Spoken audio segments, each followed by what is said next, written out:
అబ్రహాములో ఉన్న మొదటి గుణం ఏంటి? మొదటి గుణం ఏంటి? ఏ విషయంలోనైనా, ఏ పరిస్థితి అయినా దేవుడికి లోబడే గుణం కలిగినాడు అబ్రహాం. అది ఎంత కష్టమైనా సరే. అవునండి. రెండో గుణం ఏంటి? రెండోది కూడా విధేయతనా?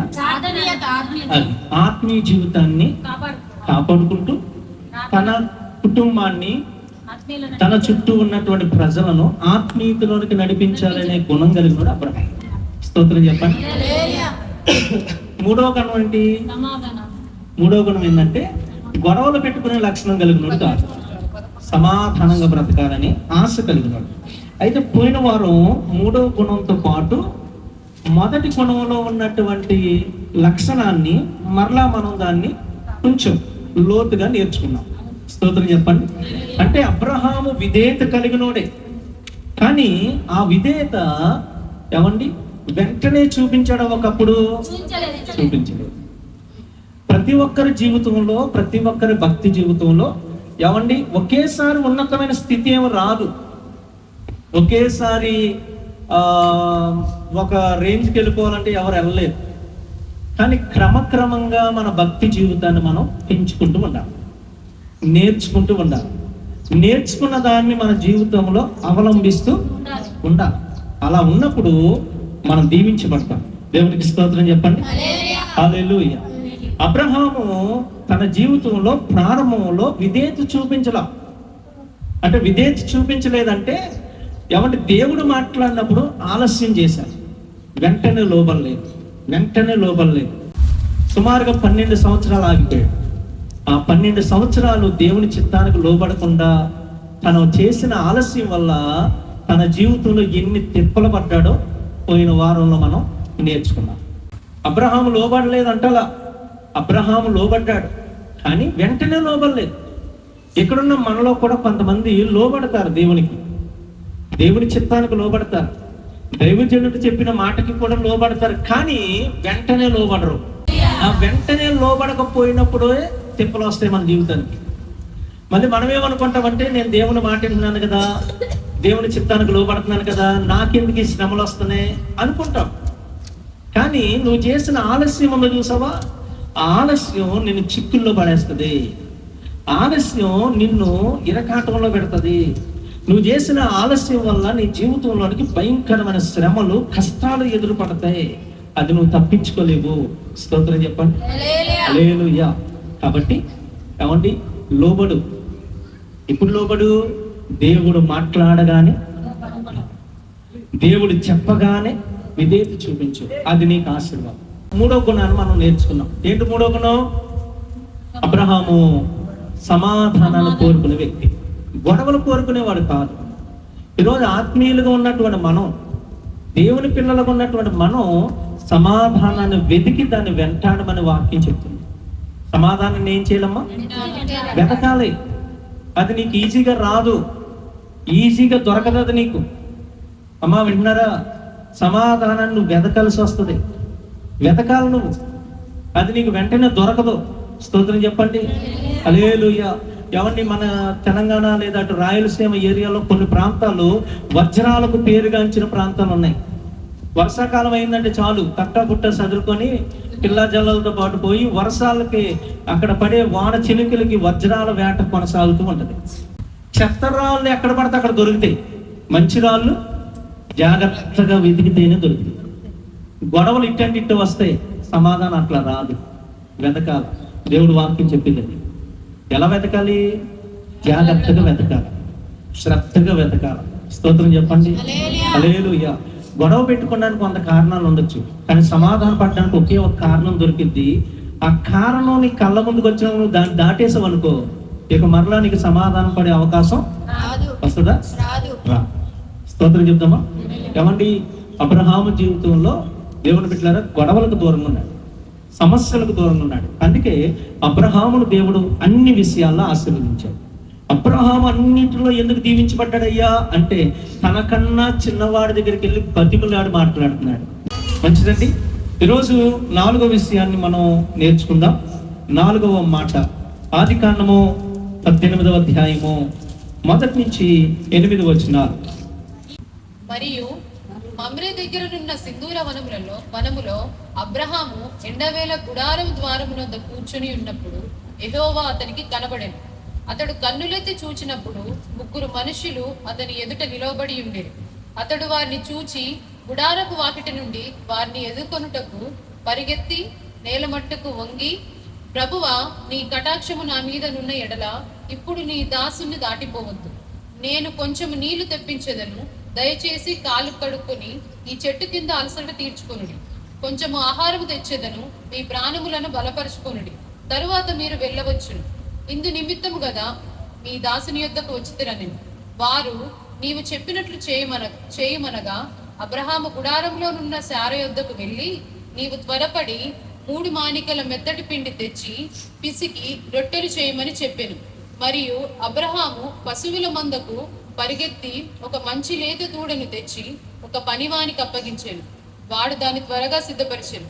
తరువాత అతడు వెన్నెను పాలను తాను సిద్ధము చేయించిన దూడను తెచ్చి వారి ఎదుట పెట్టి వారి భోజనము చేయుచుండగా వారి యొద్ద ఆ చెట్టు కింద నిలుచుండెను.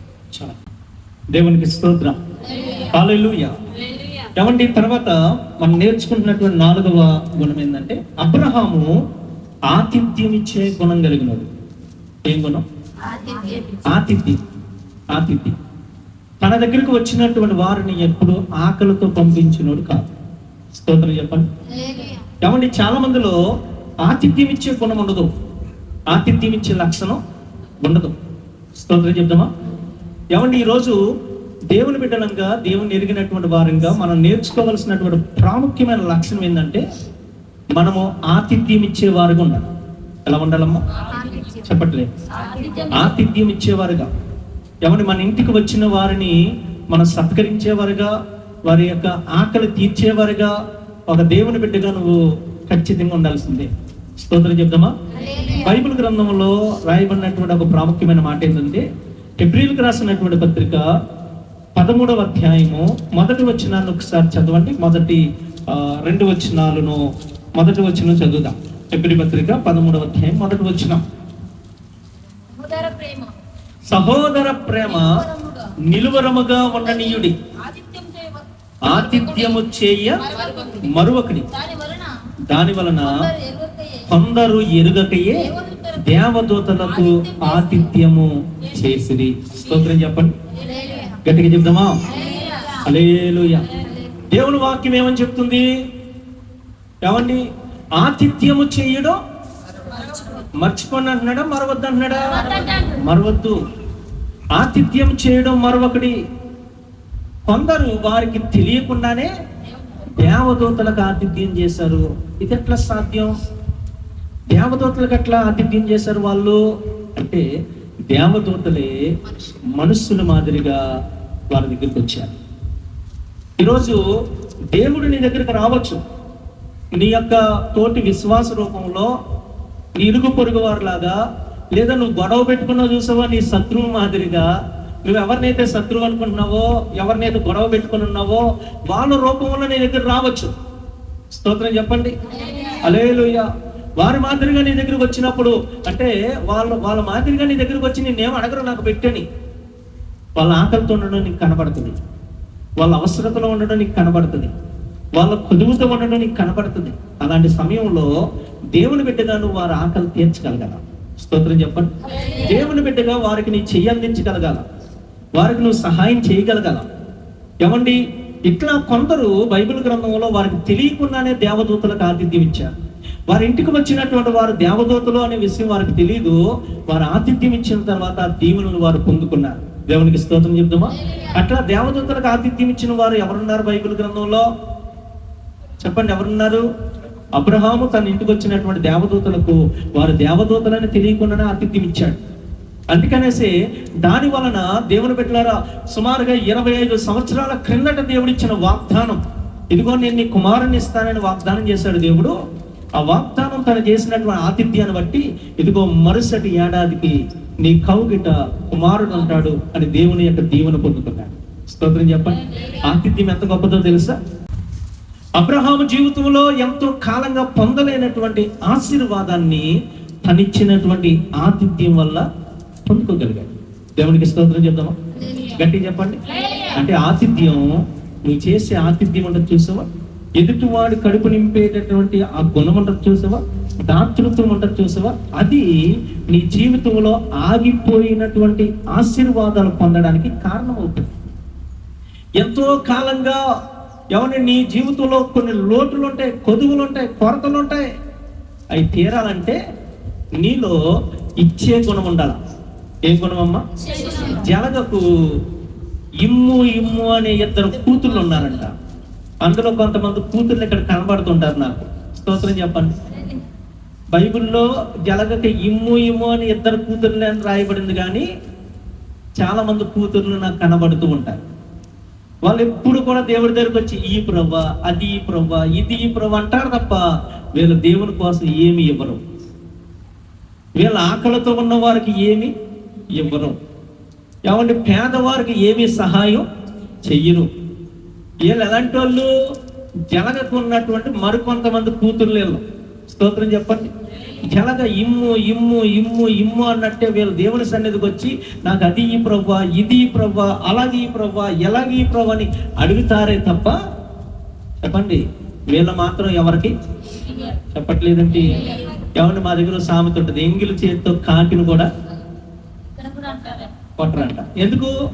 వామ్మో, నా చేతిలో నా 2 మెతుకులు మళ్ళీ దాని నోట్లో పడతాయి. అంటే పిల్లికి కూడా తెచ్చమేరు అంటారు కదా. ఆ గుణం కలిగిన వాళ్ళు ఉంటారు కొంతమంది. స్తోత్రం చెప్పండి. కానీ అబ్రహాములో ఆ గుణం కాదండి. అబ్రహాము ఆతిథ్యం ఇచ్చే గుణం కలిగినాడు. దానివల్ల తన జీవితంలో ఏమండి గొప్ప ఆశీర్వాదాన్ని పొందుకున్నాడు. బైబిల్ గ్రంథంలో అలాగే మరొక వ్యక్తి ఉన్నాడు, లోతు. తనకు తెలియకుండానే దేవదూతలకు ఆతిథ్యం ఇచ్చాడు. స్తోత్రం చెప్పండి. లోతు ఇంటికి వెళ్ళిన వాళ్ళు ఎవరండి? దేవదూతలండి. ఆదికాండం 19వ అధ్యాయంలో ఉంటుంది. లోతు ఇంటికి వచ్చారు. సొదొమ గొమొర పట్టణపు గవని దగ్గర లోతు కూర్చున్నప్పుడు సాయంకాలం ముందు 2 మనుషులు వచ్చారని ఉంటుంది అక్కడ. ఆ మనుషులు దేవదూతలు. ఏమంటే ఆ సొదొమ గొమొర పట్టణాల దగ్గరకు వచ్చినప్పుడు, ఆ గవని దగ్గరకు వచ్చినప్పుడు లోతు చూసి వారిని ఎదుర్కోవడానికి ఏమంటే వెళ్ళి వారిని తన ఇంటికి రమ్మని ఇంట్లో చేర్చుకున్నాడు. అలా ఇంట్లో చేర్చుకొని ఇంటికి వచ్చిన వారికి దేవుని బిడ్డలారా ఏమండి ఆ పులిని రొట్టెలు కాల్చి పెట్టాడు. స్తోత్రం చెప్పండి. హల్లెలూయా.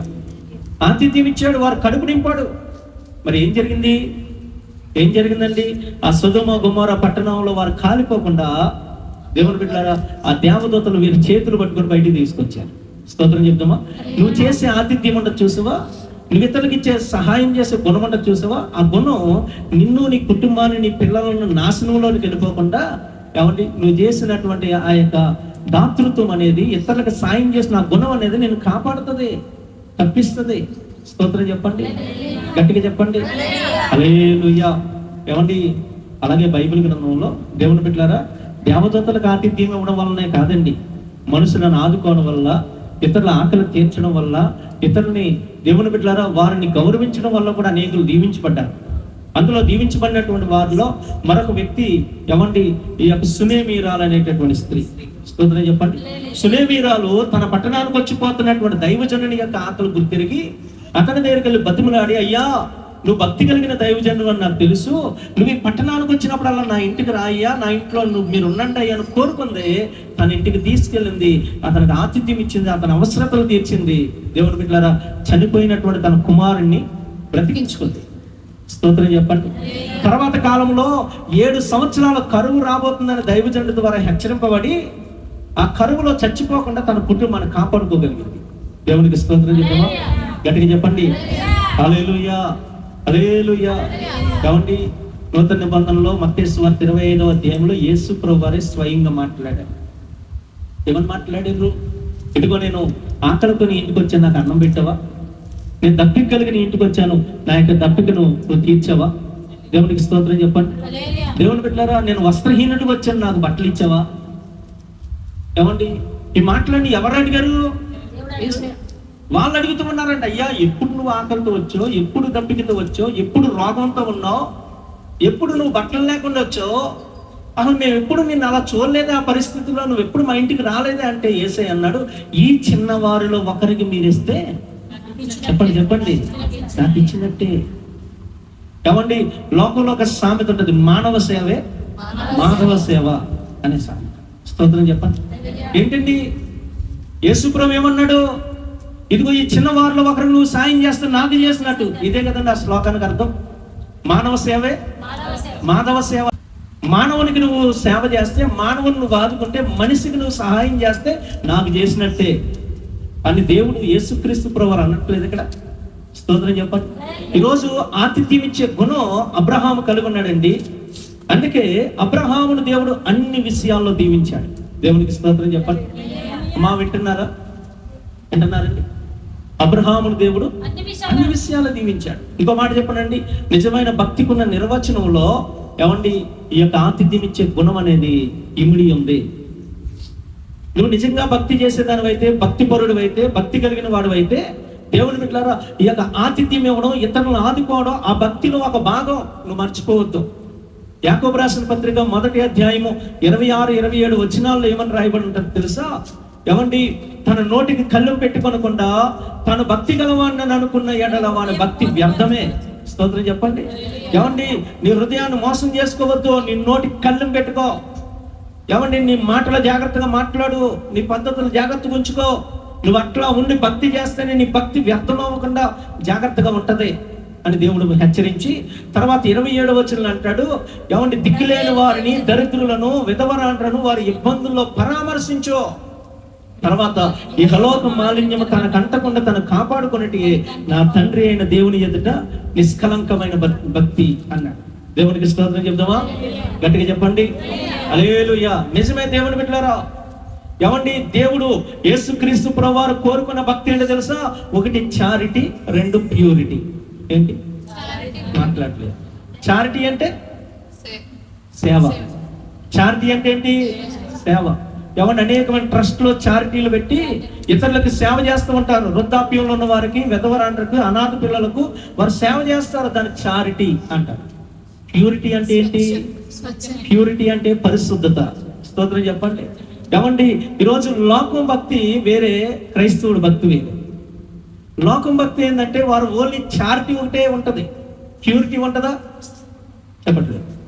చాలా మంది జీవితాల్లో ఏమన్నా మీకు ఎట్లా తెలుసండి అంటే కనుక చాలా మంది అన్నదానాలు చేస్తూ ఉంటారు, కానీ వ్యాపారంలో అక్రమాలు మానతారా? వ్యాపారం చేసేదారు అన్యాయం చేయడం మానతారా? అన్నదానం మాత్రం చేస్తారు. స్తోత్రం చెప్పండి హల్లెలూయా. అమ్మ వింటున్నారా? ఇతరులకి సాయం చేస్తారు, కానీ బూతులు మానతారా? ఇతరులకు సాయం చేస్తారు, పాపంలోంచి బయటకు వస్తారా? పరిశుద్ధతగా బ్రతకడానికి ఇష్టపడతారా? ఇష్టపడతారు. కానీ యేసు ప్రభువు చెప్తున్న భక్తి ఏంటో తెలుసా? నువ్వు చారిటీ ఉండాలి నీలో, రెండోది ప్యూరిటీ కూడా ఉండాలి. దేవునికి స్తోత్రం చెప్పండి. నువ్వు ఇతరులకు సాయం చేసే గుణం ఉండాలి. రెండోది నీ యొక్క జీవితాన్ని, నీ యొక్క బ్రతుకును, నీ భక్తిని జాగ్రత్తగా కాపాడుకోవడానికి పరిశుద్ధత కలిగినటువంటి గుణం కూడా ఉండాలి.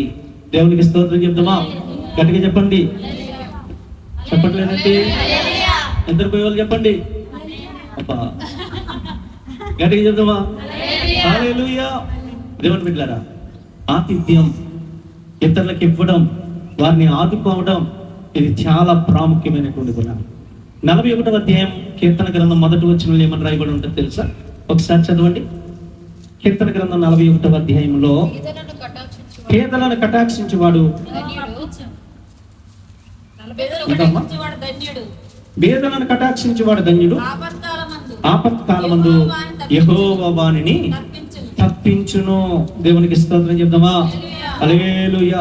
మరొకసారి ఉంటుందండి, పేదలను కనికరించేవాడు ధన్యుడు, వాడు యెహోవా తప్పించువాడు అన్నట్టు. స్తోత్రం చెప్పండి. అంటే నువ్వు పేదలను కటాక్షిస్తే దేవుడు నిన్ను తప్పిస్తాడండి. నీకు ఆపద వచ్చినప్పుడు, నీకు కష్టం వచ్చినప్పుడు, నష్టం వచ్చినప్పుడు, నువ్వు నీ కుటుంబం తప్పించబడాలంటే నీకు అన్ని బాగున్నప్పుడు ఎదుటోడికి సాయం చేయాలన్నాడు దేవుడు. అక్కర్లో ఉన్న వారి అవసరాలు తీర్చాలన్నాడు దేవుడు. దేవునికి స్తోత్రం చెప్పండి. కాబట్టి నువ్వు పేదోడికి పెడితే నువ్వు దేవునికి తప్పించిన వాడితో సమానం. అమ్మా అందరికి నువ్వు ఓన్లీ దేవుడి దగ్గరకు వచ్చే వాళ్ళకి సాయం చేస్తే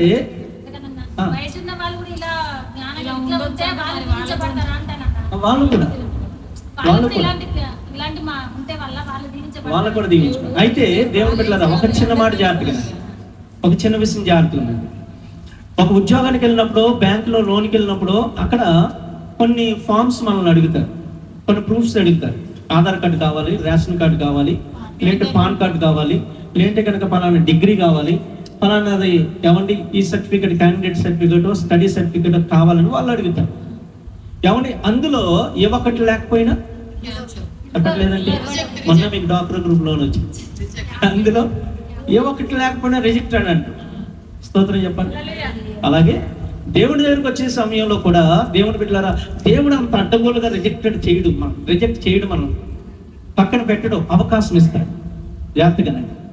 ఇప్పుడు ఒక ఫామ్ నువ్వు సబ్మిట్ చేసావనుకో దేవుడికి, అంటే ఇదిగో ప్రభా నాలో చారిటీ ఉంది అని నువ్వు సబ్మిట్ చేసావనుకో, నువ్వు ప్యూరిటీలో నడవడానికి నీకు దేవుడు అవకాశం ఇస్తాడు. నువ్వు పరిశుద్ధతలో నడవడానికి దేవుడికి ఛాయిస్ ఇస్తాడు, అవకాశం ఇస్తాడు. అవకాశాన్ని నువ్వు ఉపయోగించుకొని నీ హృదయాన్ని దేవుడికి సమర్పించుకొని నువ్వు పాపానికి దూరంగా పరిశుద్ధతకు దగ్గరగా క్రీస్తుని నీ హృదయంలో అంగీకరించి నువ్వు నడుస్తూ ఉన్నావు అనుకోండి, దేవుడు నేను బహుగా దీవిస్తాడు. స్తోత్రం చెప్పండి.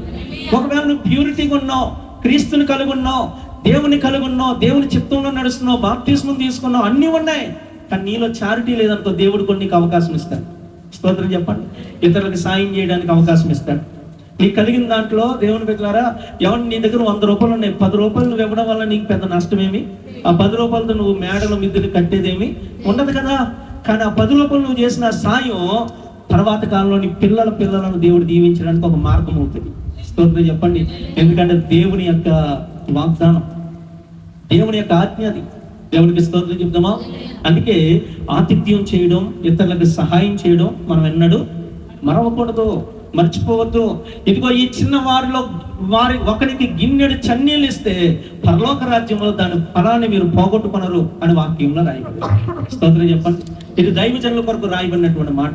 అంటే నీ ఇంటికి వచ్చినటువంటి దైవజనుడికి ఏమైనా ఒక గిన్నెడు చన్నీళ్ళు ఇచ్చినా దేవుడు అది రాసి పెడతాడంట. ఫలానా రోజున నా సేవకుడికి ఈమె ఈ సాయం చేసింది అని దేవుడు రాసి పెట్టుకుంటాడంట. దాన్ని దేవుడు తీసేయడు. స్తోత్రం చెప్పండి. అందుకే కింద వచ్చిన ఉంటది, ప్రవక్తను చేర్చుకున్నవాడు ప్రవక్త ఫలం పొందుతాడు అని దాని కింద దానికి ఎక్స్ప్లెనేషన్ దేవుడు ఇస్తాడు. స్తోత్రం చెప్పండి, గట్టిగా చెప్పండి. అంటే నీ జీవితంలో అక్కర కలిగినటువంటి వారిని, అవసరతలో ఉన్న వారిని నువ్వు తీసేయకూడదు, నువ్వు వారిని చూసి చూడలేనట్టు వెళ్ళిపోకూడదు. అందుకే సామెతల గ్రంథంలో మాట రాయబడి ఉంటుందండి. సామెతల గ్రంథం 3వ అధ్యాయం అనుకుంటాను, ఒకసారి చూడండి. సామెతల గ్రంథము 3వ అధ్యాయం 27వ వచనం. మేలు చేయటని చేతనైనప్పుడు దాన్ని పొందదగిన వారికి చెయ్యకుండా వెనక తీయకము. స్తోత్రం చెప్పండి. అమ్మా ఏంటి మేలు చేయడం నీ చేతనవుద్ది. నీ దగ్గర మరి తినడానికి తిండి లేనటువంటి పరిస్థితి ఏం లేదు, నువ్వు తినగా ఎంతో కొంత నీకు ఉంటుంది, అందులో నుంచి ఎవరైనా అక్కర ఉన్న వరకు పెట్టడానికి నువ్వు వెనక తీయొద్దు అన్నాడు దేవుడు. స్తోత్రం చెప్పండి. హల్లెలూయా. అంటే నీ చేతనైనంత వరకు నువ్వు చేయి. నీ తలకు మించినంత భారాన్ని దేవుడు నీ నెత్తి మీద ఏం పెట్టట్లేదు. నీకు ఎంత చేతనవుద్దో, నువ్వెంత చేయగలవో అంతవరకు నువ్వు ఎదుటి వారిని ఆదుకునే ప్రయత్నం చెయ్యి. దేవుని నిన్ను ఆశీర్వదిస్తాడు. దేవునికి స్తోత్రం చెప్పండి. దేవుని బిడ్డలారా, యోబు గారికి 2 అంతల ఆశీర్వాదం ఎలా వచ్చిందో తెలుసండి. అమ్మా, యోబుకు 2 అంతల దీవెన దేవుడు ఎందుకు ఇచ్చాడు తెలుసా? మనకు మొదటి 2 అధ్యాయాలు తెలుసు, చివరి అధ్యాయం తెలుసు, మధ్యలో ఏమి యోబు జీవితం మనం చదివినా మనకి అర్థం కాదన్నట్టుంటది. మొదటి 2 అధ్యాయాలు ఏముంటది? యోబు నీతిమంతుడు, యథార్థవంతుడు, భక్తిపరుడు, చెడుతనాన్ని అసహించుకున్నవాడు, భూమి మీద అతని వంటి వాడు లేడు అని మొదటి అధ్యాయంలో చదువుతాం. అతని ఇంటికి అతను కలిగినంతటి చుట్టూ దేవుడు కంచి వేసి కాపాడుతున్నాడని చదువుతాం. దేవుని బిడ్డలారా, ఈ మొదటి అధ్యాయంలో అపవాదిగాడు వచ్చాడని, సవాలు విసిరాడని, దేవుడు అపవాదికి అవకాశం ఇచ్చాడని చదువుతాం. 2వ అధ్యాయం దగ్గరికి వచ్చినప్పటికి భార్య దూషించిందని, మూర్ఖురాలు మాట్లాడినట్టు మాట్లాడద్దని యోబు గారు హెచ్చరించాడని ఇవన్నీ చదువుతాం. స్నేహితులు వచ్చి యోబు మీద నిందలేశారని చదువుతాం. మళ్ళీ 42 అధ్యాయంలో యోబును దేవుడు 2 అంతలుగా దీవించాడు అని చదువుతాం. మరి మధ్యలో ఏం జరిగింది అసలు? ఏమండి, ఈ మొదట వచ్చిన శోధనకి, లాస్ట్లో వచ్చిన 2 అంతల దీవునికి ఏమండి మధ్యలో ఎన్ని అధ్యాయాలు పెట్టాడు దేవుడు? 40 అధ్యాయాలు పెట్టాడు. స్తోత్రం చెప్పండి. ఈ 40 అధ్యాయాల్లో దేవుడు 2 అంతలుగా యోబుని ఎందుకు దీవించాడో దానికి రిఫరెన్స్ ఉంటుంది. అమ్మా వింటున్నారా? స్తోత్రం చెప్పండి. ఈ 2 అంతల ఆశీర్వాదం యోబుకి ఎలా వచ్చిందో ఈ 40 అధ్యాయాలు చదివి నీకు అర్థమవుతుంది. ఏమండి, అందులో చూడండి, ఒక మాటను మీకు చదివి వినిపిస్తాను. యోబు గ్రంథము 29వ అధ్యాయం. యోబు గ్రంథం 29వ అధ్యాయం 29వ అధ్యాయము 11వ వచనం. నా సంగతి చెవినబడిన ప్రతి వాడును నన్ను అదృష్టవంతునిగా ఎంచాను. నేను కంటబడిన ప్రతివాడు నన్ను గురించి సాక్ష్యం ఇచ్చాను. ఏందంట? నన్ను చూసిన ప్రతివాడు నా కోసం సాక్ష్యం చెప్తాడని యోబు చెప్తున్నాడు. అర్థమైందండి? యోబు భూజు దేశంలో అతను అంత గొప్పవాడు ఎవడో లేడు, యోబు కోసం తెలియనివాడు కూడా ఎవడో. అలాంటి యోబు గారు అన్నాడు, నన్ను ఎవడు చూసినా, నువ్వు నా కోసం ఎవరిని అడిగిన వాడు నా కోసం సాక్ష్యం చెప్తాడు. నేను ఎలాంటి ఉన్నో, నా క్యారెక్టర్ ఏంటో, నా గుణం ఏంటో, నా మాట ఏంటో, నా తీరేంటో వాడు నా కోసం సాక్ష్యం చెప్తాడు అని యోబు గారు మాట్లాడుతూ ఉన్నారు. దేవునికి స్తోత్రం చెప్పండి. ఏంటి యోబు క్యారెక్టర్ ఏంటి? ఎలా అనగా అంటే, ఎందుకంటే మొర్రపెట్టిన దీనులను, తండ్రి లేని వారిని, సహాయం లేని వారిని నేను విడిపించితిని. యోబు ఏం చేశాడంట? ఎవరైనా దీనులై వచ్చి అయ్యా నాకు సాయం కావాలయ్యా అంటే, తండ్రి లేని వారు వస్తే, దీనత్వం కలిగిన వాళ్ళు వస్తే యోబు వారిని విడిపించాడంట. యోబు వారికి సాయం చేశాడంట. తర్వాత చూడండి, నశించుటకు సిద్ధమై ఉన్న వారు దీవెన నా మీదకి వచ్చెను, విధవరాండ్ర హృదయంను సంతోషపెట్టేదిని, నేను నీతిని వస్త్రంగా ధరించుకొని ఉన్నాను కనుక అది నన్ను ధరించెను. తర్వాత 15వ వచనం, గుడ్డి వారికి నేను కన్నులనైతిని, కుంటి వారికి పాదములనైతిని, దరిద్రులకు తండ్రిగా ఉంటుని. స్తోత్రం చెప్తామా? ఎరుగని వారి వ్యాజ్యము నేను శ్రద్ధగా వచ్చా అంటే, ఆడెవడో నాకు తెలియకపోయినా వాడొచ్చి నా దగ్గరకు వచ్చి నాకు న్యాయం చేయండి అంటే నేను చాలా జాగ్రత్తగా ఒళ్ళు దగ్గరెట్టుకొని వాడికి న్యాయం చేశాను. యోబు చెప్పుకుంటున్నాడండి తన జీవితం ఎలాంటిదో చెప్తున్నాడు. 29వ అధ్యాయం అంతా కూడా ఏమండి, తను అమ్మ వినండి, 29వ అధ్యాయం అంతా కూడా తను శ్రమల పాలు కాకముందు, ఆ రోగం పాలు కాకముందు, కలిగిందంత నష్టపోకముందు యోబు యొక్క జీవితం మీకు చూడాలనుకుంటే 29వ అధ్యాయం అంతా మీకు చదవండి. స్తోత్రం చెప్పండి. హల్లెలూయా. యోబు ఎంత భక్తిపరుడో, ఎంత నీతిమంతుడో, ఎంత దయాగుణం కలిగినోడో, ఎంత సహాయం చేసే గుణం కలిగినోడో నీకు అర్థమవుతుంది. యోబు ఊరకనే 2 ఆశీర్వాదం పొందలా. స్తోత్రం చెప్తామా? యోబు ఇతరులకు ఇచ్చే గుణం కలిగినోడు, సహాయం చేసే గుణం కలిగినోడు. ఈరోజు నీ చేతిలో ఉన్న రూపాయి చేతిలో ఉండాలి. ఏమండి, ఇతరులకి నువ్వు సాయం చేసే గుణం ఉండదు. కానీ దేవుని అవసరాలన్నీ తీర్చాలంటే నువ్వు మోసపోతున్నావు. మోసపోవద్దు. స్తోత్రం చెప్పండి, గట్టిగా చెప్పండి. హల్లెలూయా. మోసపోకుడి, దేవుడు వెక్కిరించబడడు. మనుషుడా, నువ్వు ఏమి విత్తుతావో ఆ పంటనే నువ్వు మరలా తిరిగి వస్తావు. ఈరోజు నువ్వు 10 మందికి సాయం చేసేదానివైతే నీకు సాయం చేయడానికి దేవుడు 10 మందిని పట్టుకొస్తాడు. స్తోత్రం చెప్తామా? నువ్వు ఆపదలో ఉన్నప్పుడు దేవుడు నిన్ను విడిపిస్తాడు. అక్కర్లో ఉన్నప్పుడు దేవుడు నిన్ను నీ అవసరానికి తగినట్లుగా దేవుడు నిన్ను ఆశీర్వదిస్తాడు. దేవునికి స్తోత్రం చెప్పండి. ఈరోజు మనం నేర్చుకుంటున్నటువంటి అబ్రహాము జీవితంలో ఉన్నటువంటి 4వ గుణం ఏమండి? ఆతిథ్యం ఇచ్చే గుణం, ఇతరులకు సహాయం చేసే గుణం. దేవునికి స్తోత్రం చెప్దామా? గట్టిగా చెప్పండి. హల్లెలూయా. అయితే దేవుని బిడ్డలారా జాగ్రత్తగానండి, అబ్రహాము ఇచ్చినటువంటి ఆతిథ్యం ఎలా చేశాడో అది ప్రాముఖ్యం. అమ్మ వింటున్నావా? ఎలా చేశాడో ప్రాముఖ్యం. ఎలాంటి ఆతిథ్యం ఇచ్చాడు? ఇంకో మాట చెప్తున్న జాగ్రత్తగానండి. నువ్వు చేసే సాయం, ఈరోజు నువ్వు ఎదుటి వ్యక్తికి సాయం చేస్తున్నావా? నువ్వు చేసేటటువంటి సాయం కుడి చేతితో చేసింది ఎడమ చేతికి తెలియకూడదని దేవుడు మాట్లాడాడు. ఆ మాటను చదువుతాం. మత్తయి శుభవార్త 6వ అధ్యాయము 2వ వచనం. కొంతమంది దేవుని సన్నిధికి వచ్చి వినండి, కొంతమంది దేవుడి దగ్గరకు వచ్చి కానుకలు ఏమంటే కనుక ఇలా పెడతారు, అడ్డు ఈ చెయ్యి అడ్డు పెడతారు. అమ్మా, ఈ చెయ్యి ఎలా అడ్డు పెట్టి ఇట్లా వేస్తారుగా. ఎందుకు? కుడి చేతి వేసింది ఎవరు కనపడకూడదు అయ్యారు మనం వేసిన కానుక. ఇది కానుకల కోసం రాయవలేదు తల్లి. విను, ఈ వచనం కానుక గురించి రాయవల్ల. బైబిల్ గ్రంథంలో కానుకలు వేసిన వాళ్ళు ఎలుగారంగా వేసారు, లేదంటే ఎలుగారంగా అంటే అందరూ చూసే విధంగా. లేకపోతే పేద విధవరాలు రెండు కాసులు ఇచ్చిందని యేసుప్రభుకి ఏం తెలుసు? ధనవంతులు కానుకలు మూటలు తెచ్చేస్తుంటే ఆయన పార చూస్తూ ఉన్నాడంటే ఎవడెంత వేస్తున్నాడు అది. పేద విధవరాలు 2 కాసులు తెచ్చి అట్లా వేసిందంటే స్తోత్రం చెప్పండి. హల్లెలూయా. అమ్మ విన్నారా? అది కానుక కొరకు కాదు ఈ వాక్యం. అందుకే ఇక్కడ చాలా జాగ్రత్తగా చదవండి. 2వ వచనం. కావున నీవు ధర్మము చేయనప్పుడు, ఏం చేయనప్పుడు అమ్మా? ధర్మం అంటే అమ్మా ధర్మం చేయనమ్మా అంటారు కదా. ఇప్పుడు ఏం లేదా? వినలేదు ఎప్పుడు? విన్నావు కదా. మాత భిక్షం దేహి అనేసి అడుగుతారు కదా. అమ్మా వినలేదా? నవ్వుకోవాల్సింది కాదండి, పాపం వాళ్ళు అట్లా అడుగుతారు, వాళ్ళు అలాగే అడుగుతారు. అర్థమైందా? స్తోత్రం చెప్పండి. మరి మీరు ఏదో కొత్తగా చూస్తున్నారు కదా, ధర్మం అంటే తెలియలేని వాళ్ళ కింద అమ్మ అసలు అమాయకుల్లా మొహం పెట్టారనేసి ప్రాక్టికల్గా చేయాల్సి వచ్చింది. మరి ఏం చేద్దాం? దేవునికి స్తోత్రం చెప్పండి, గట్టిగా చెప్తారా? నువ్వు ధర్మము చేయనప్పుడు మనుషుల వల్ల ఘనత పొందవలనని వేషధారులు సమాజ మందిరములలోను వీధులలోనూ చేయలాగున నీ ముందర బోర ఊదింపవద్దు.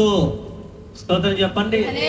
అమ్మా మనుషులు చూడాలి, మనుషుల్లో ఘనత రావాలని చేయమాక.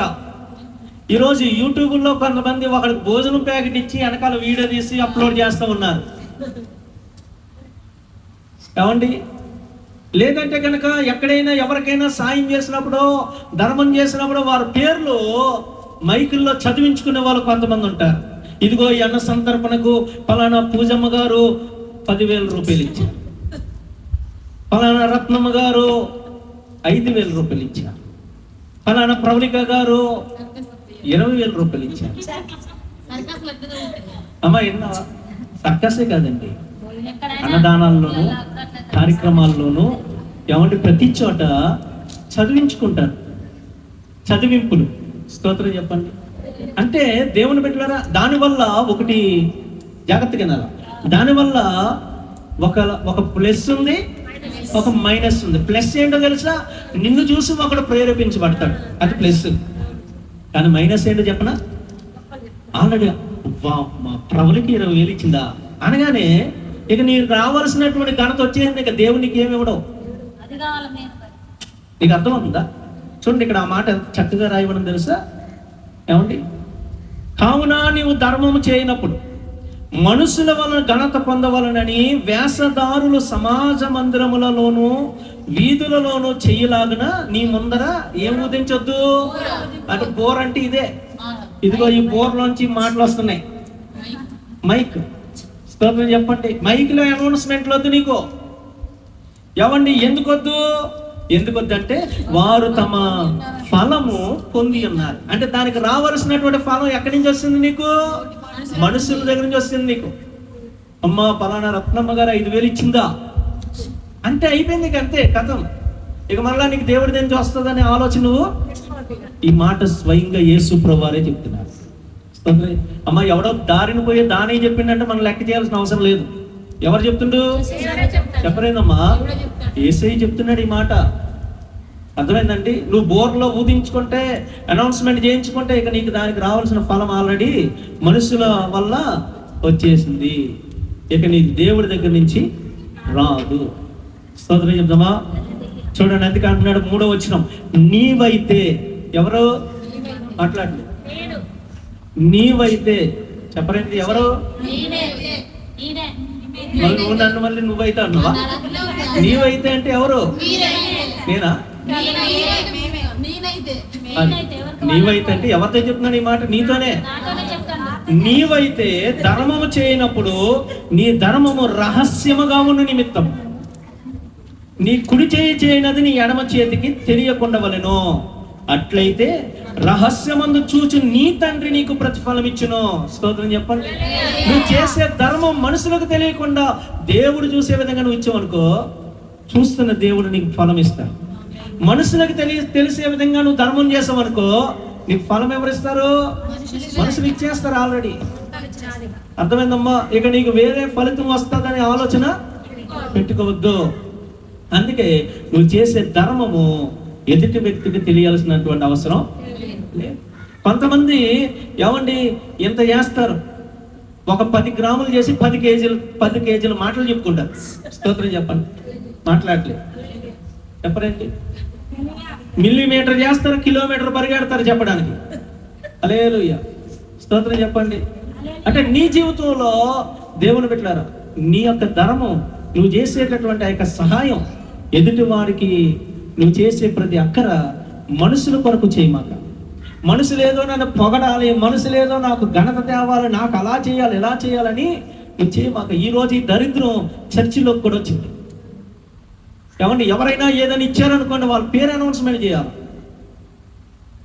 ఏమంటే దేవుని గుడి కొరకో లేదా మందిరం కొరకో లేదా సంఘంలోనో ఏదైనా ఇస్తే వాళ్ళ పేరు అనౌన్స్మెంట్ చేయాలి. హల్లెలూయా. ఎందుకు నీ పేరు?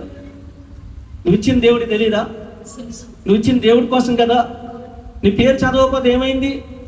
10 మంది పేరు చదువు, నీ పేరు చదవలేదనుకో, అమ్మా నా పేరు చదవలేదురా, ఎంత దేవుడు నాకు ఇస్తున్నాడు రా, నువ్వు సంతోషపడాలి తప్ప అందరి పేరు చదివి నా పేరు చదవలేదు ఏంది? లేదు. దేవుని బిడ్డ, నీ జీవితంలో నీ బ్రతుకులో నీ ఫలం దేవుడి నుంచి రావాలని కోరుకోవాలి. దేవునికి స్తోత్రం చెప్పండి, గట్టిగా చెప్పండి. అవునండి, ఈరోజు అబ్రహాము అన్ని విషయాల్లో దీవించబడ్డాడంటే, అబ్రహాముకు అన్ని విషయాల్లో దేవుడు సహాయం చేశాడంటే, అన్నిటిలో అభివృద్ధి చెందాడంటే, దేవుని బిడ్డ అబ్రహాము ఇచ్చే గుణం కలిగినాడు, ఆతిథ్యం ఇచ్చే గుణం కలిగినాడు. స్తోత్రం చెప్పండి, హల్లెలూయా. ఈరోజు మనం ఇచ్చి ఏదైనా ఒకటి ఇస్తే ఇవి మై కట్టుకుంటాం, ఏదైనా ఒకటి ఇస్తే ఇవి 10 మంది దగ్గర 100 సార్లు చెప్తాం. ఎన్నిసార్లు చెప్పరేంది? ఇక కనబడిన వాళ్ళకల్లా నేను అది ఇచ్చినా, నేను ఇది ఇచ్చా, నేను దేవుని మందిరం కోసం అది చేసా, ఇది చేసా, అట్లా చేసా, ఇట్లా చేసా. ఇక నీకు దేవుడు ఏమిస్తాడు? దేవుడు ఏమిస్తాడమ్మా నీకు?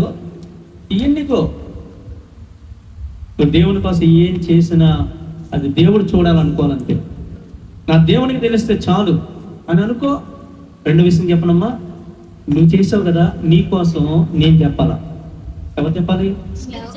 ఇప్పుడు నువ్వు నాకు మేలు చేసావు అనుకోమ్మా, నువ్వు చెప్పుకోవద్దు, నేను చెప్పాలి. స్తోత్రం చెప్పండి. ఏమంటే రోమపత్రిక 16వ అధ్యాయం అంతా అదే ఉంటుంది. రోమపత్రిక 16వ అధ్యాయం అంతా అమ్మ విన్నారా? అక్కడ సహకారుల పేరును ఒక్కొక్క పేరు ప్రస్తావించి పౌలు గారు వారిని హానర్ చేస్తూ ఉంటాడు, గణపరుస్తూ ఉంటాడు. చూడండి, రోమపత్రిక 16వ అధ్యాయం ఒకసారి తీయండి. రోమపత్రిక 16వ అధ్యాయం 16వ అధ్యాయం మొదటి వచనంలో ఫీబే అనే సహోదరి పేరు. ఎవరమ్మా? ఫీబే. ఆమె అనేకులకును నాకును సహాయరాలై ఉండెను. 2వ వచనం లాస్ట్ లో ఎవరు చెప్తున్నారు ఈ మాట? పౌలు గారు చెప్తున్నారు. ఆమె చెప్పుకోవట్లా, నేను అనేకులకు సాయం చేసిన, పాస్టర్ గారికి ఎంతో చేసా, అయ్య గారికి ఎంతో చేసా అని ఆమె చెప్పుకుందా? ఎవరు చెప్తున్నారు? దైవజనులు సాక్ష్యం చెప్తారు. ఈ ఫీబే అనే సహోదరి నాకును అనేకులకును సహాయకురాలుగా ఉంది కాబట్టి ఆమె మీ దగ్గరికి వస్తే ఆమెను చేర్చుకోనండి, పరిశుద్ధులకు తగినట్లుగా ఆమెకు కావలసిన వాటిని మీరు చెయ్యండి, ఇది నా సిఫారసు అని చెప్తున్నాడు. సిఫారసు అంటే అది రికమెండ్, నేను రికమెండ్ చేస్తున్నా ఆమె కోసం. దేవునికి స్తోత్రం చెప్తామా?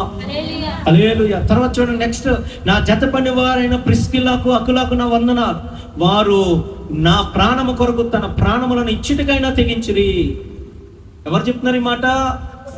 నేను సంఘం కోసం ఎంత చేశాను అనుకున్నారు, పాస్టర్ గారి కోసం ఎంత చేశాను అనుకున్నారు. నువ్వు చెప్పొద్దు తల్లి, నీ కోసం నీ దైవజనుడు సాక్ష్యం చెప్పాలా? స్తోత్రం చెప్పండి. ఎంతమందికి అర్థమవుతుంది?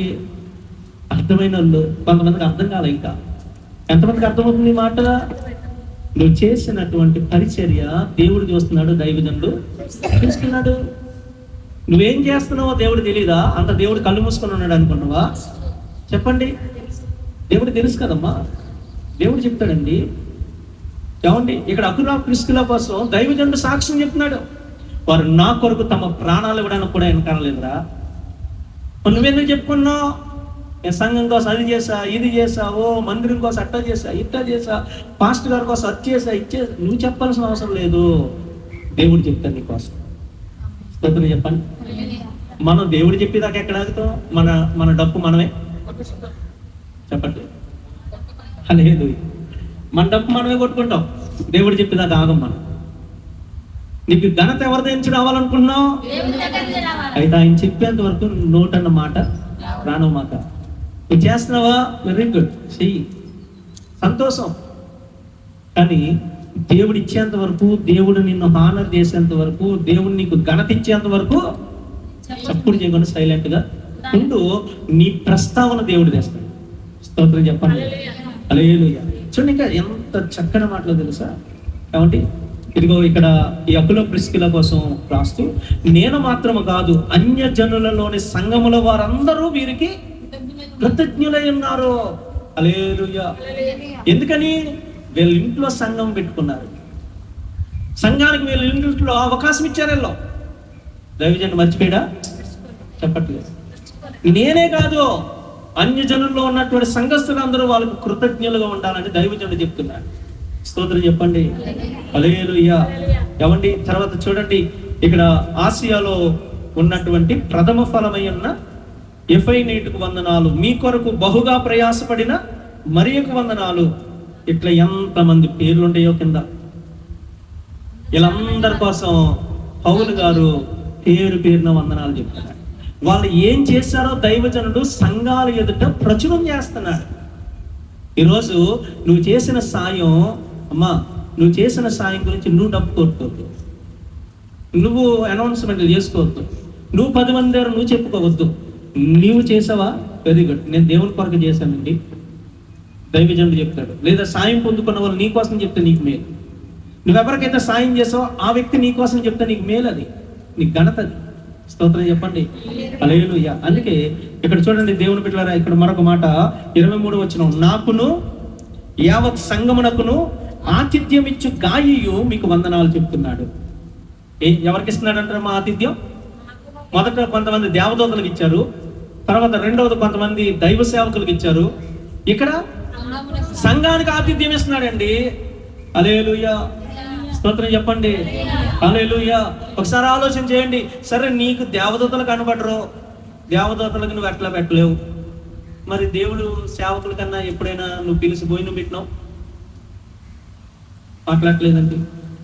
దైవజనులకి, అయ్యా మరి ఈరోజు పాస్టర్ గారు పిల్లలందరూ మా ఇంటికి రండి అయ్యా, నేను భోజనం ఏర్పాటు చేస్తాను అని ఎన్నడైనా చేసావు? లేదు. పోనీ సంఘానికి ఎప్పుడైనా పెట్టావు? అక్కడ అక్కడ అబ్రహాం గారు ఎలాంటి ఆతిథ్యం ఇస్తున్నాడు తెలుసా? ఏమంటే మందకు పరిగెత్తి మంచి లేకతోడని చేశాడు. పట్టుకెళ్ళి బారికి ఇచ్చాడు. 3 మానికల పిండి కల్పించి చపాతీలు చేశాడు, రొట్టెలు చేశాడు. ఎవడు వెన్నను పాలను సిద్ధం చేశాడు. స్తోత్రం చెప్పండి. అంటే ఏది కొలువు చేయట్లేదు ఆయన. ఆతిథ్యం ఇవ్వడం అంటే నీ రేంజ్కి తగినట్టుగా నువ్వు ఇవ్వాలంతే. నీ స్థాయికి నుంచి ఇవ్వమని నేను అంటాలా? మళ్ళీ చెప్తున్నాను, అబ్రహాం రేంజ్ అదండి. కొంతమంది ఉంచుకొని కూడా చెప్పట్లేదండి, మాట్లాడలేదు. కొంతమందికి స్థాయి ఉంటుంది, రేంజ్ ఉంటుంది, కానీ వాళ్ళు ఎవరు? హల్లెలూయా. ఈరోజు మన జీవితంలో ఆతిథ్యం చేసే విషయంలో, ఇతరులకు సాయం చేసే విషయంలో నువ్వు ముందు వరుసలో ఉండు. ఇక్కడ పర్టికులర్గా ప్రత్యేకంగా గాయి పేరు ఎందుకు ప్రస్తావన చేస్తున్నాడు? గాయి గుణం అది. ఇంతమంది ఉన్నారు కదండి, మీరు చదివితే ఇక్కడ చాలా మంది పేర్లు ఉంటాయి, కానీ గాయి కొరకు ఒక ప్రత్యేకమైన సాక్ష్యం. ఈ గాయి నాకును యావత్ సంఘానికి ఆతిథ్యం ఇచ్చాడు. స్తోత్రం చెప్పండి. హల్లెలూయా. గట్టిగా చెప్దామా? హల్లెలూయా. దేవుని బిడ్డలారా, ఇతరులకు సాయం చేసే విషయంలో, ఇతరుల ఆకలి తీర్చే విషయంలో నువ్వు ఎప్పుడు ముందుండాలా. హల్లెలూయా. కాబట్టి నీ ఇంటికి ఎవరైనా వచ్చినప్పుడు వారికి ఏమి ఇచ్చిన ఇవ్వకపోయినా ఇంటికి రాగానే భోజనం చేయండి అనే మాటను అడగాల. అర్థమైందా? భోజనం చేయండి అనే మాటను అడగాల.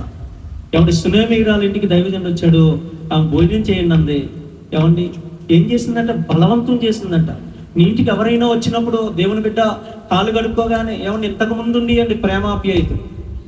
ఎవరైనా వస్తున్నారనేటప్పటికి ఎవరి ఇంట్లో ఉన్న మనుషులు బయటికి వెళ్ళేటోళ్ళు ఫస్ట్ చెమ్ము తీసుకొని వాళ్ళకి నీళ్ళు ఇచ్చేటోళ్ళు. ఇప్పుడు వచ్చావా, అది అక్కడ ట్యాప్ ఉంది కానీ కాలు కడుక్కు లోనకి రా, మాట్లాడలేదు. అది ఇంట్లో ఉన్నవాడు కనీసం బయటికి రాడా? అమ్మమ్మ వాళ్ళు వచ్చారుగా లోనకి వస్తారులే, ఏం కాదులే, వచ్చినాడు బోడుగా. హల్లెలూయా. వచ్చినాడు వెనకపోతాడా? వస్తాడులే, లోనకి ఆడ వస్తాడు, కాలు కడుకు రమ్మను. ఏమన్నా ఎంతమందు ఎదురెళ్ళి నీళ్ళు ఇచ్చి టవల్ ఇచ్చి, ఏమండి బయట ఉండగానే వాళ్ళు బాగోగులు అడిగి ఎలా ఉన్నారు ఏంది అడిగి లోనకి తీసుకొచ్చి, ఏమండి అంత ప్రేమాప్యాయతలండి. ఈరోజు లేదు. స్తోత్రం చెప్పండి. పప్పులు లేకపోయినా బకెట్లో నీళ్ళుండి కదమ్మా. అమ్మా పంపులు లేవు, బకెట్లో నీళ్ళుండి కదా, నీళ్ళుండియా బకెట్లో? అమ్మ ఉండియా? అది తీసుకొని కడుక్కోలేరా? మరి ఎందుకు ఎదురెళ్ళి ఎందుకు ఇచ్చారు అప్పట్లో? కవర్ చేసుకోవాలంటే మనం ముందుంటాం. స్తోత్రం చెప్పండి. హల్లెలూయా. స్తోత్రం చెప్పండి అమ్మా. వింటున్నారండి? నాకు కాలం మారట్లేదమ్మా, రోజులు మారినాయి అనుకోవద్దు. అప్పుడు 365 రోజులే, ఇప్పుడు అప్పుడు నెలకి ఎన్ని రోజులు ఉన్నాయి, ఇప్పుడు అన్నీ ఉన్నాయి. రోజుకి 24 గంటలు, అప్పుడు అంతే ఇప్పుడు అంతే. ఎవరు మారుతున్నారు? మనసులు, ప్రేమలు, ఆప్యాయతలు మారిపోతున్నాయి. ఒకప్పుడు ఏమంటే ఎవరైనా భర్త మీదకి వస్తే అమ్మో నా మంగళసూత్రం దిగిపోద్ది, నా భర్తే నాకు దిక్కని వాళ్ళు ఇప్పుడు వాళ్ళ మంగళసూత్రాలు వాళ్ళే తెంపేసుకుంటున్నారు. నువ్వంటే ఎంత పోతే ఎంత నీ తీసి వాడు మొఖాన్ని వేసి పడుతున్నాడు. మాట్లాడలేదండి, చెప్పరేనమ్మా. హల్లెలూయా. అంటే ఏం మారుతున్నాయి? మనుషులు మారుతున్నారు, ప్రేమలు మారుతున్నాయి, ఆప్యాయతలు మారుతున్నాయి. దేవుని బిడ్డలారా, అంతే తప్ప ఏమండి మన జీవితాల్లో దేవుని యొక్క వాక్యం చెప్తుంది ఏంటో తెలుసా? ప్రేమ యందును విస్తరించాలి, అనగారిపోవద్దు. నీ ప్రేమ దినదినం పెరగాలి కానీ తగ్గిపోవద్దు. హల్లెలూయా. ఏమంటే ప్రేమ పెరగాలంటే దేవుని బిడ్డలారా ఇంకో మాట చెప్పనా, నువ్వు ఎదుటోడికి సాయం చేయడం వల్ల ప్రేమ పెరిగిద్ది కానీ తగ్గదు. స్తోత్రం చెప్పండి అమ్మ. వింటున్నారండి? నేను హాస్పిటల్లో పడి ఇంటికి వచ్చిన తర్వాత ఎవరు ఉన్నటువంటి 5 నెలలు 6 నెలలు ప్రతి నెల వారు రైస్ బ్యాగ్ ఏమండి కిరాణా సరుకులు అవన్నీ కూడా వాళ్ళ పిల్లలకి ఇచ్చి పంపించారు. ఏమండి అలా చాలామంది చేశారు. వాళ్ళు అక్కడే కదండి, చాలామంది. జయంతిపురంలో అరే పాస్టర్ గారు రా మా కోసం ఇప్పుడు ప్రార్థన చేసేటోళ్ళు, ఎప్పుడు కూడా మమ్మల్ని మర్చిపోలేదు, మాకు ఏ ఆపదన్నా దైవజనులు వచ్చేవాళ్ళని చాలామంది ఏమండి చాలామంది చేసేటోళ్ళు. దేవుని బిడ్డలారా, ఇప్పుడు మేము ఎప్పుడు వెళ్ళినా సరే ఖచ్చితంగా వెళ్ళి పలకరిస్తూ ఉంటాం వాళ్ళందరినీ, వెళ్తాం. ఏమంటే ఒకప్పుడు మేము వెళ్ళకపోయేది, అంటే వాళ్ళు మన దగ్గర రారు కదా, ప్రార్థనకు రారు కదా, మనం ఎట్లా పోతాం అనేది ఉంది. కానీ ఇప్పుడు ఇది ప్రేమ ఎక్కడి నుంచి వచ్చింది? ఆ వ్యక్తి మనకు సాయం చేయబట్టి కదా. స్తోత్రం చెప్పండి. అంటే నువ్వు ఎదుటి వ్యక్తికి ఇచ్చే ఆ రూపాయో 10 రూపాయలో 100 రూపాయలో 1000 రూపాయలో వాడి జీవితాంతం నేను గుర్తుపెట్టుకునే విధంగా ఆ ప్రేమను నీలో ఎవరు మీ ఇద్దరి మధ్య ఉన్న బాండింగ్ అనేది స్థిరపడుతుంది, గట్టిపడుతుంది. స్తోత్రం చెప్పండి. అది సాయం చేయడం వెనుకున్నటువంటి గొప్ప లక్షణం. హల్లెలూయా. దేవునికి స్తోత్రం చెప్దామా. అబ్రహాము అన్ని విషయాల్లో దీవించబడ్డానికి, దేవుడు అన్ని విషయాల్లో అబ్రహామును ఆశీర్వదించడానికి అబ్రహాము ఆతిథ్యం చేసే గుణం కలిగినాడు, సహాయం చేసే లక్షణం కలిగినాడు. దేవునికి స్తోత్రం చెప్పండి. అయితే అతను ఇచ్చినటువంటి ఆతిథ్యం ఎలా చేశాడు అనేది చాలా ప్రాముఖ్యం. దేవునికి స్తోత్రం. ఆదికాండం 18వ అధ్యాయంలోకి వద్దాం. మన వాక్యం ఇప్పుడు స్టార్ట్ అయింది. దేవునికి స్తోత్రం చెప్దామా. సరే, అబ్రహాము ఆతిథ్యం ఇచ్చి గుణం కలిగినాడు కదా. మరి అబ్రహాం యొక్క ఆతిథ్యం ఎలాంటిదో మనం చూడాలి. అమ్మా వినండి, అబ్రహాం ఆతిథ్యం ఎలాంటిదో మనం చూడాలొద్దా? చూద్దాం. ఒక 2 మాటలు చెప్పి నేను ముగిస్తాను. చూడండి దేవుని బిడ్డలారా, 18వ అధ్యాయము మొదటి నుంచి. మరియు మమ్మెరే దగ్గరున్న సింధూర వనములో అబ్రహాము ఎండవేళ గుడారపు ద్వారమందు కూర్చుని ఉన్నప్పుడు యెహోవా అతనికి కనబడింది. అతడు కన్నులెత్తి చూసినప్పుడు 3 మనుషులు అతని ఎదుట నిలవబడి ఉండేది. అతడు వారిని చూసి గుడారపు వాకిటి నుండి వారిని ఎదుర్కొనేటకు పరిగెత్తాడు. స్తోత్రం చెప్పండి అమ్మా. ఏం చేస్తున్నాడు? ఏదో మనం నేర్చుకుని చూసారా, ఒకప్పుడు ఇంటికి ఎవరైనా వస్తే ఎదురెళ్ళి ఏమండి నీళ్ళు ఇచ్చి కాళ్ళు కడుక్కోమని చెప్పడం. ఇక్కడ అదే రాయబడుతుంది చూడండి. ఎదుర్కొంటకు పరిగెత్తి నేల మట్టుకు వంగి, ప్రభువా నీ కటాక్షం నా మీద ఉన్నాడలా, ఇప్పుడు నీ దాసుని దాటిపోవద్దు, నేను కొంచెం నీళ్లు తెప్పించేదను, దయచేసి కాళ్ళు కడుక్కొని ఈ చెట్టు క్రింద అలసట తీర్చుకునేది. స్తోత్రం చెప్పండి. ఏం చేస్తున్నాడమ్మా? వెళ్ళి ఎదురెళ్ళి పరిగెత్తుకుంటే వెళ్ళి కాళ్ళు కడుక్కోవడానికి నీళ్ళు ఇచ్చాడు. స్తోత్రం చెప్పండి, గట్టి చెప్పండి. ఇప్పుడు ఒక చిన్న మాట అండి, చిన్న మాట. అబ్రహాము పరిగెత్తుకుంటే వెళ్ళాడని ఉంది కదా. అబ్రహాం వయసు ఎంతో? అబ్రహాం వయసు ఎంతో? 99 సంవత్సరాలు. ఎన్ని సంవత్సరాలు? 99 సంవత్సరాలు.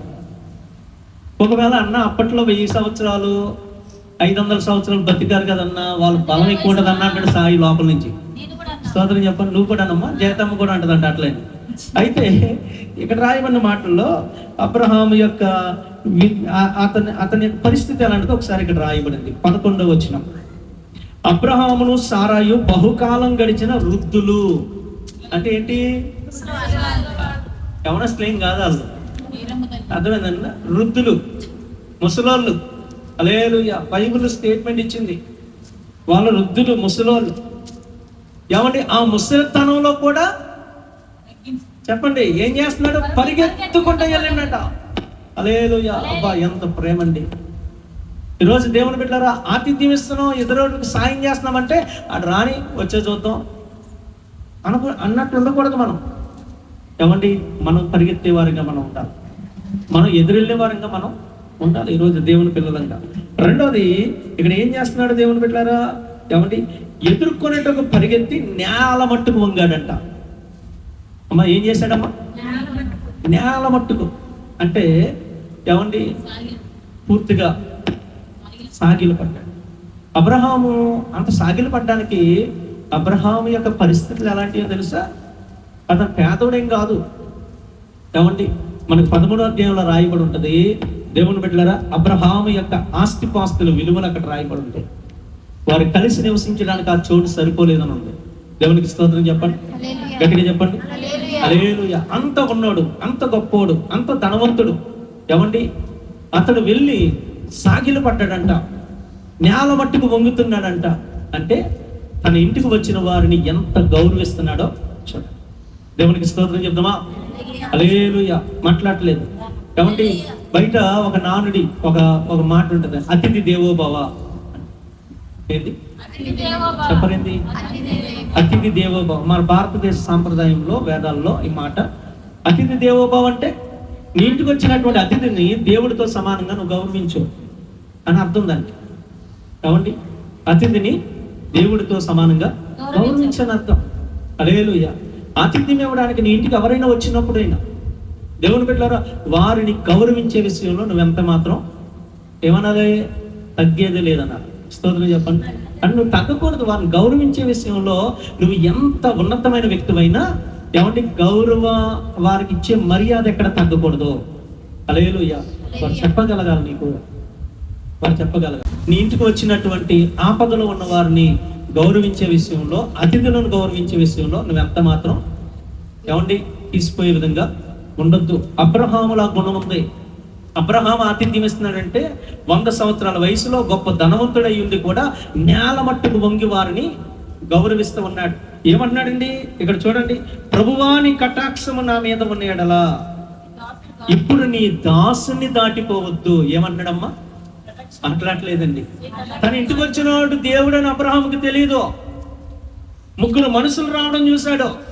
హల్లెలూయా. ఏమండి, 3 మనుషులు అతన్ని ఎదుర్కోవడం చూశాడు. చూడండి 2వ వచనంలో, అతడు కన్నులైతే చూసినప్పుడు 3 మనుషులు అతని దగ్గరకు వచ్చారు. వాళ్ళు ఆర్డినరీ మానవులుగా వచ్చారు, కానీ వచ్చింది దేవుడే, దేవదూతలే. వాళ్ళు దేవుడు దేవదూతలని అబ్రహాంకి ఏం తెలియదు. ఒక ఆర్డినరీ మనుషులకు వచ్చినప్పటికీ వాళ్ళ ఎదుట తన ఇంటికి వచ్చినటువంటి అతిథులతో అబ్రహాం యొక్క ప్రవర్తన ఎలా ఉందో తెలుసా? వాళ్ళు గొప్పోళ్ళు, ఈయనేదో పేదోళ్ళు లెక్క ప్రవర్తిస్తూ ఉన్నాడు. స్తోత్రం చెప్పండి. ఈరోజు మన జీవితాల్లో ఆతిథ్యం ఇవ్వడం, ఎదుటోడికి సాయం చేయడం అంటే అర్థం ఏంటంటే మొదట నువ్వు తగ్గాల, మొదట నువ్వు తగ్గించుకోవాలా. ఎదుటిన్నవాడు ఆపదలో నీ ఇంటికి వచ్చాడు కాదని చెప్పి తనంతో సమాధానం చెప్పకూడదు. ఆడొచ్చాడు రా, అవసరంలో వచ్చాడు రా, ఆడితే అక్కడ ఆడు కూర్చుంటాడు రా, ఉంటాడు రా అన్నట్టు నువ్వు ఉండకూడదు. స్తోత్రం చెప్పండి. వాడు అవసరంలో వచ్చినా నువ్వే తగ్గించుకొని నువ్వే ఏమంటే ఒక విధానం అలవాటు చేసుకోవాలా. అది దేవుని పిల్లల యొక్క గుణం, లక్షణం. దేవునికి స్తోత్రం చెప్పండి. ఇక్కడ అన్నాడు, నీ దాసుని దాటిపోవద్దయ్యా. అవసరం ఎవరిదే? అబ్రాముదా? ఆకలితో వచ్చింది ఎవరు? అబ్రామా? 3 వచ్చారు. ఇక్కడ దాసు అమ్మా ఏంటి అక్కడ అడగాల్సింది ఎవరో? వీళ్ళ 3 కదా. కానీ అబ్రామ్ అన్నాడు, మీరు ఇప్పుడు నా ఇంటికి వచ్చారు కాబట్టి మీరు గొప్పోళ్ళు, నేను మీకు దాసుని. స్తోత్రం చెప్పాలి. నీ ఇంటికి ఎవరైనా వచ్చినప్పుడు దేవుని బిడ్డలారా, ఎవరికైనా సాయం చేయాల్సి వచ్చినప్పుడు నువ్వు ఒక దాసుడిగా నువ్వు మారాలా. కాబట్టి అట్లా ఉన్నప్పుడే దేవుని యొక్క ఆశీర్వాదం నీకు కలుగుతుంది. స్తోత్రం చెప్పండి. తర్వాత చూడండి ఇక్కడ రాయబడినటువంటి మాటల్లో 6వ వచనం, అబ్రహాము గుడారములో ఉన్నటువంటి సారా యొద్దకు త్వరగా వెళ్ళి. స్తోత్రం చెప్పండి.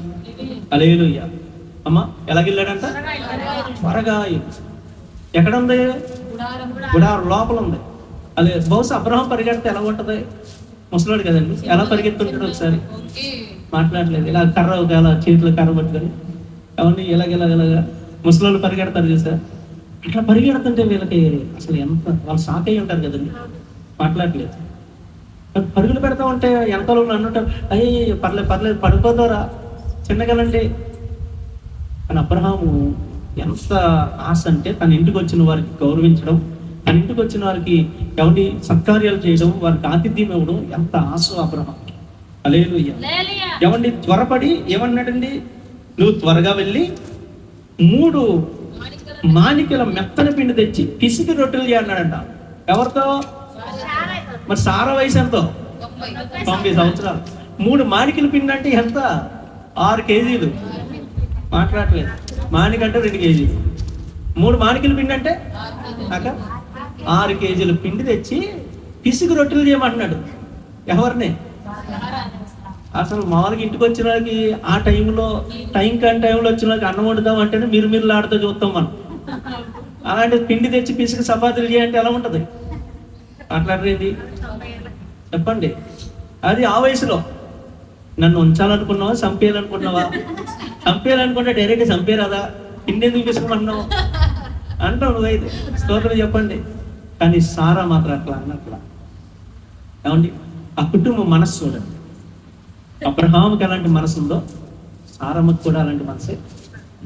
స్తోత్రం చెప్పండి. చూడండి ఆ రొట్టెలు చేయమని చెప్పి అబ్రహాం ఏం చేస్తున్నాడు? వాళ్ళ 17 వచనం అబ్రహాము పశువుల మందకు పరిగెత్తి, పరిగెత్తడమే, ఎక్కడ కూడా ఆగే పద్ధతి అసలు పరుగులే. స్తోత్రం చెప్పండి. పశువుల మందకు పరిగెత్తి ఒక మంచి లేత దూడను తెచ్చి ఒక పనివానికి అప్పగించాను. వాడు దాన్ని త్వరగా సిద్ధం చేసి సిద్ధపరిచాడు. తర్వాత అతడు వెన్నను పాలను తాను సిద్ధం చేయించిన దూడను తెచ్చి వారి ఎదుటి పెట్టి, ఇది చాలా ప్రాముఖ్యం అమ్మా, మీరు మీ ఇంటికి వచ్చినటువంటి అతిథులకి, సంఘానికి, దైవజనులకు భోజనం పెట్టినప్పుడు ఈ పద్ధతి చాలా ప్రాముఖ్యం. ఏంటో పద్ధతి చూడండి. తాను సిద్ధము చేయించినటువంటి దూడను తెచ్చి వారి ఎదుట పెట్టి వారు భోజనము చేయించుండగా వారి యొద్ద ఆ చెట్టు క్రింద నిలిచిండేను. చెప్పండి. అక్కడే ఉండాలి. కొంతమంది ఉంటారండి, అన్నం వేస్తారు, కూర వేస్తారు, ఇంక పోతారు, వీళ్ళు కనబడరుగా. ఈయన అన్నం తినేసి ప్లేటు చెయ్యి ఉండమ్మా చెయ్యి ఎండిపోయి, అమ్మా చెయ్యి ఎండిపోతుంటే ఇట్లా నలుపుకుంటా అట్లా కూర్చొని ఉండాలిగా. స్తోత్రం చెప్పండి. హల్లెలూయా. అమ్మా ఆతిథ్యం ఇచ్చేటటువంటి లక్షణాలు ఇవి. మనం ఏదో వాళ్ళు మనకి ఇంటికి వచ్చింది తిండికి లేక కాదు కదా. తిండికి లేక వచ్చారా? లేదు. వాళ్ళు ఏమైనా కావాలని నేను ఏమైనా భోజనం అడిగారా? లేదు. పెడతానన్నది ఎవరు? చెయ్యమని బలవంతం చేసింది ఎవరు? నువ్వే కదా.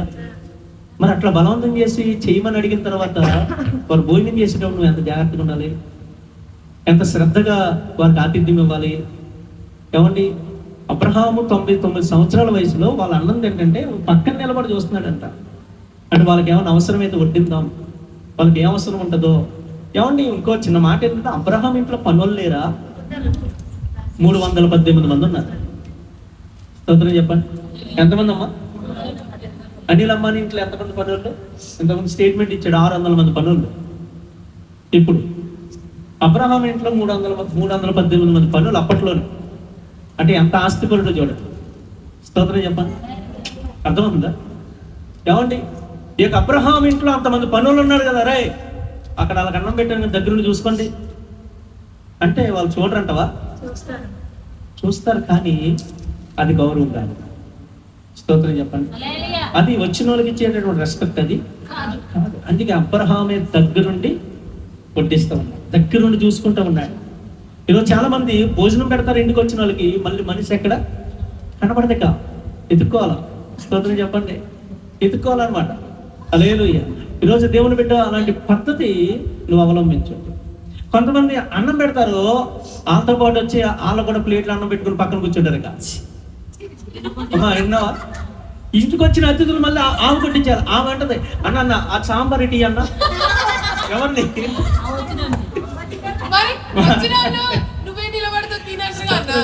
అంటారమ్మా? అన్నప్పుడు ఏం చేయాలి? స్తోత్రం చెప్పండి. హల్లెలూయా. అర్థమైందా అమ్మా? ఇంట్లో అర్థమైందమ్మా? కాబట్టి జాగ్రత్తగా ఏమండి అనడం వాళ్ళ గౌరవం, తినకుండా నిలబడడంలో నువ్వు ఇచ్చేటటువంటి రెస్పెక్ట్. స్తోత్రం చెప్పండి. ఏమండి ఇంకో మాట చెప్పిన, నీటికి ఎవరైనా అతిథులు వచ్చినప్పుడు వాళ్ళు తినేంత వరకు నువ్వు వేచి ఉండడం అనేది నువ్వు వాళ్ళకి ఇచ్చేటటువంటి రెస్పెక్ట్. అరే మనం వాళ్ళకన్నా ముందు ప్లేట్లు అన్నం వేసుకుంటాం. స్తోత్రం చెప్పండి. హల్లెలూయా. అంటే చెప్తామా? అబ్రహాము ఇంకా దీన్ని పొడిగించొద్దు,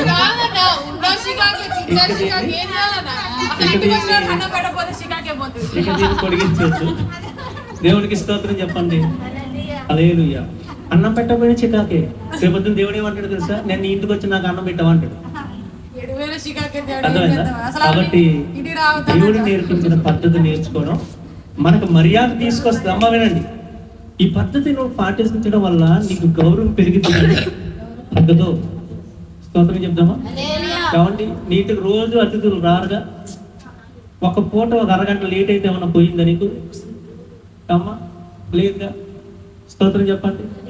హల్లెలూయా. అబ్రహాము వారికి భోజనం వడ్డించి వారు తినేంత వరకు నిలబడి చూస్తూ ఉన్నాడు, వెయిట్ చేస్తూ ఉన్నాడు. ఈరోజు అలాంటి ఏమండి గౌరవప్రదమైనటువంటి ఆతిథ్యం మనం ఇవ్వగలిగినటువంటి వారిగా. అబ్రహాము అంత ధనవంతుడైనా, అంత ఉన్నతమైన వ్యక్తి అయినా, మీకు మాట చెప్తానండి, ఇక్కడే కిందే రాయబడి ఉంటది. ఆదికాండము 23వ అధ్యాయంలో అబ్రహాం యొక్క రేంజ్ ఇక్కడ రాయబడి ఉంటది. చూడండి 5వ వచనం. హేతు కుమారులు, అయ్యా మా మాట వినుము, నీవు మా మధ్యను మహారాజువై ఉన్నావు. ఎవరి కోసం? అబ్రహాం కోసం. ఏమంటున్నారు తెలుసా అమ్మా? అబ్రహాం ఎలా ఉన్నాడంట? కింగ్ అయ్యా మా మధ్యలో. స్తోత్రం చెప్పండి. తన భార్య చచ్చిపోతే పాతి పెడతానని శ్మశాన భూమి అడగడానికి వెళ్తే వాళ్ళు అంటున్నారు, నువ్వు మా మధ్యలో మహారాజువై ఉన్నావు, నీకు భూమి ఇవ్వనన్ను కూడా ఎవడయ్యా మా దాంట్లో, నీకు ఏ భూమి నచ్చితే ఆ భూమి తీసుకో, మేము ఎవరో అడ్డు చెప్తాం అంటున్నారు వాళ్ళు. అదే అబ్రహాం రేంజ్. అంత ఉన్నతమైన స్థితి కలిగినోడు, అంత ధనవంతుడు, అంత సాక్ష్యం కలిగినోడే. ఏమండి మనందరికి, విశ్వాసులందరికీ తండ్రిగా ఉన్న అబ్రహామే తన గుణాన్ని రోజు మన కళ్ళ ముందు పెడతా ఉంటే, మరి దేవుని యొక్క బిడ్డలుగా విశ్వాసులకు తండ్రి అయిన అబ్రహాము యొక్క గుణాలను నువ్వు నేర్చుకొని నీవు అట్లాంటి పద్ధతులు అవలంబించడం వల్ల నీకెంత ఘనత వస్తుందో. స్తోత్రం చెప్పండి. ఈరోజు అబ్రహాము కోసం ఇంత ప్రత్యేకంగా మనం ఎందుకు మాట్లాడుకుంటున్నాం? ఏమండి ఎందుకు మాట్లాడుకుంటున్నాం అంటే అబ్రహామును అలాంటి ఆశీర్వాదం పొందడానికి కారణాలు ఈ లక్షణాలు. కాబట్టి ఈరోజు అలాంటి గుణాన్ని నువ్వు కలిగి ఉన్నప్పుడు నువ్వు కూడా దీవించబడతావు, నువ్వు కూడా ఆశీర్వదించబడతావు. అబ్రహాము ఆతిథ్యం ఇచ్చే గుణం కలిగినాడు. అబ్రహాము తన ఇంటికి వచ్చిన వారిని సత్కరించే గుణం కలిగినాడు. అబ్రహాము తగ్గించుకునే గుణం కలిగినాడు. హల్లెలూయా. స్తోత్రం చెప్పండి.